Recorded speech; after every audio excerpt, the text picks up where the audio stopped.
Je trouve qu'effectivement, il est sous-estimé, gossé, moqué. Ah bah voilà, dis-le nous. Donc toi, depuis le début de la Par qui compétition, Par qui Mais par qui à la patinoire. Il avait trouvé un tout le monde grincheux et on a cherché Christophe pour ce matin. Non, Voilà. vas-y, Chris.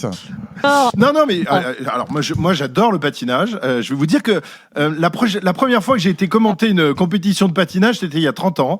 Et lorsque j'ai raconté ça à mon entourage, à mes copains et tout ça, tout le monde dit « Ah, tu vas commenter les tutus, tu vas commenter les paillettes. Non, mais t'as vu les costumes qu'ils portent ces mecs-là ?»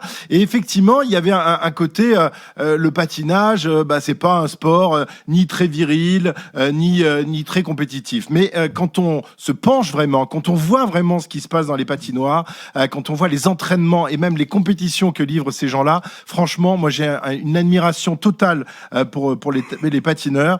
Il faut rappeler quand même que hier soir, par exemple, et lors des précédentes compétitions, les patineurs masculins réalisent des quadruples sauts. Malinine, bon, hier soir, il s'est un peu raté, mais normalement, pas tout à fait ce qu'il a fait hier soir. il passe, lors des dernières compétitions, il a passé 7 quadruples sauts. 7 quadruples sauts à 400 tours minute, quand même. Quand tu tournes, c'est des véritables toupies. Lorsqu'ils se réceptionnent, eh bien, ils reçoivent entre 5 et 8 G de pression. C'est l'équivalent d'un petit accident de voiture. Sans compter les 6 heures d'entraînement par jour.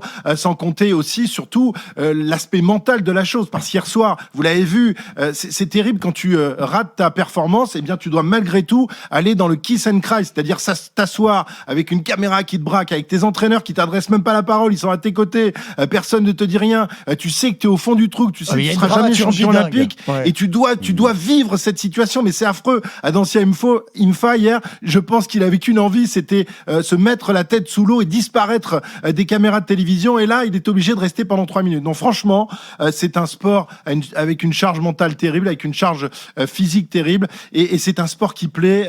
On avait plus de 6 millions de téléspectateurs sur France Télé l'autre jour pour le passage de Cizeron et Fournier-Baudry, et hier soir aux États-Unis, ça a été énorme. Et si vous aviez vu, on était dans le métro pour entrer de la patinoire, l'état des supporters américains, ils étaient au fond du trou, nos amis yankees. On est d'accord avec Chris. Mais oui, je comprends pas. On est d'accord. Bien sûr. On est d'accord avec tout ce qu'il dit. Ouais. Non, mais en fait, c'est vrai qu'il y a peut-être parfois cette petite musique de c'est un sport à notation, c'est un sport un peu spectacle peut-être par rapport à d'autres sports, et qui fait que le patinage est peut-être un peu sous-estimé, voilà, parmi le grand public. Ça peut arriver, ce genre de critique. On le voit parfois sur les réseaux. Vous n'êtes pas d'accord? Bon, vous êtes impressionné en tout cas par les athlètes. On peut aller là-dessus.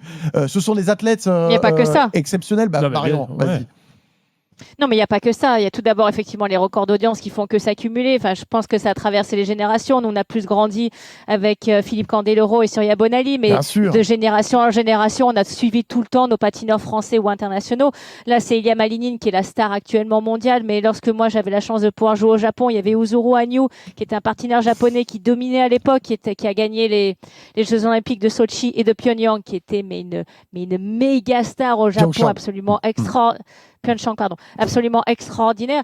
Quand on voit les records d'audience, alors Chris parle effectivement des audiences américaines, ils font plus de 40 millions. Le patinage artistique est le sport le plus suivi des Jeux Olympiques d'hiver historiquement aux États-Unis de tous les autres sports avec le hockey sur glace. Il y a un engouement pour ce sport qui est énorme. Il y a bien évidemment un respect total pour ce qu'ils sont capables de faire, qui est absolument extraordinaire. Toi, tu as vu l'engouement au Japon notamment, Marion? Tu l'as vu de tes yeux. Absolument.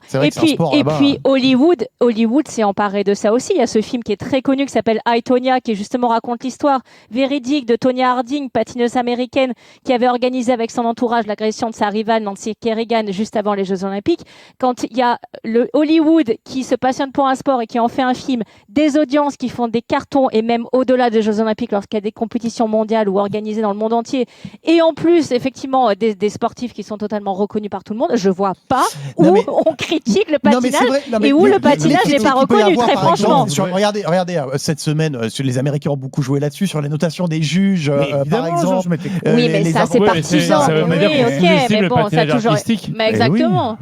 Mais il est parfaitement à sa place. Il y a quand même quelques arguments qui ont été rappelés, notamment l'engouement que ça peut procurer au Japon ou aux États-Unis. Moi, contrairement à Christophe Cessieux, qui est dans une posture qui ne trompera personne, évidemment, j'en parle d'autant plus facilement que j'ai pratiqué, moi, figure-toi, Sergent, le patinage artistique. J'aimerais bien que tu... Alors, montre-nous ta tenue. Montre-nous ta tenue, Simon. Est-ce que tu avais des paillettes? La tenue, je rentre plus dedans parce que c'était juste au corps. C'était lié à des conditions d'âge. Lorsqu'on avait voulu m'inscrire au hockey sur glace, voilà, on était pris que l'année d'après. Mais vous vous rendez compte, à chaque fois qu'on fait un débat sur un sport différent, tu as l'impression qu'il nous dit alors je l'ai pratiqué quand même. Bien sûr, j'ai pratiqué. Tout ceci est invérifiable. J'ai pratiqué énormément de sport à la patinoire de. Non mais on veut des photos, Simon. On veut des photos, Simon, des vidéos.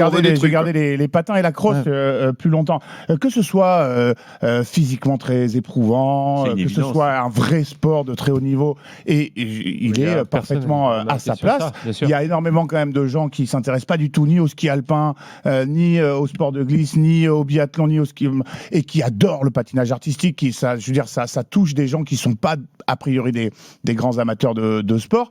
Il a eu l'obligation de faire sa réforme parce qu'on se souvient des scandales qu'il y avait eu aux Jeux de Salt Lake City au début des années 2000.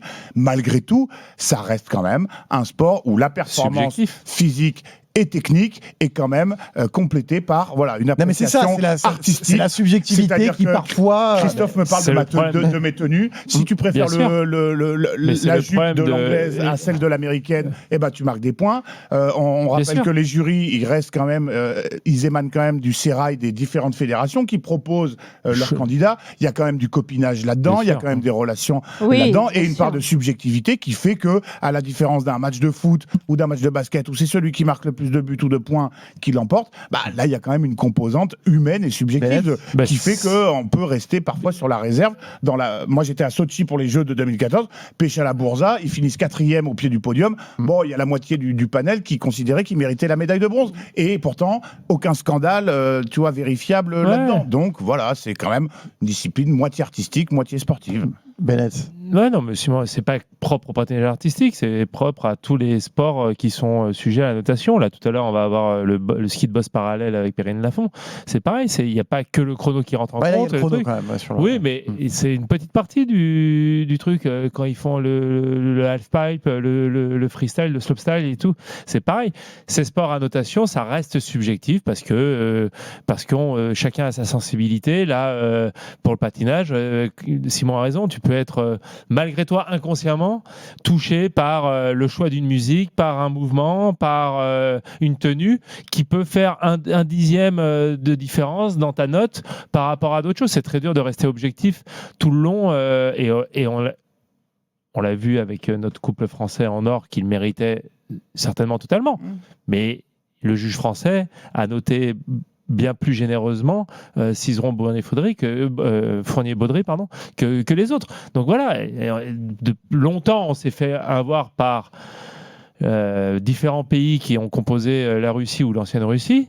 T'as rappelé Péchala Bourza, t'as rappelé Broza. On a eu Surya Bonali qui était quand même souvent pénalisé pour peut-être des raisons encore plus... Même Philippe Candeloro aussi. Voilà, exactement. Ouais. Donc c'est propre à ce sport, mais en tout cas, ça n'empêche pas, quand on ressent sur le débat, oui, c'est un sport qui est complètement... Marc, toi, tu es fasciné aussi par ça, par le côté physique, mental surtout, oui, le côté mental, de l'interdiction de l'erreur. L'interdiction de l'erreur, mais en même temps, moi je regarde ça qu'une fois tous les 4 ans. Oui, comme certains sports d'été. Comme certains sports olympiques, qui Bien sont sûr. très marqués par les JO. En fait, le c'est pour ça patinage qu'on parle est très des marqué audiences par les et tout, JO, là, mais si tu me dis il y a le Grand Prix de New York de patinage artistique, je vais pas regarder. Voilà. Mais Donc, je suis pareil que Marc. on est intéressé parce que c'est les JO. Les JO, c'est toujours une marque forte.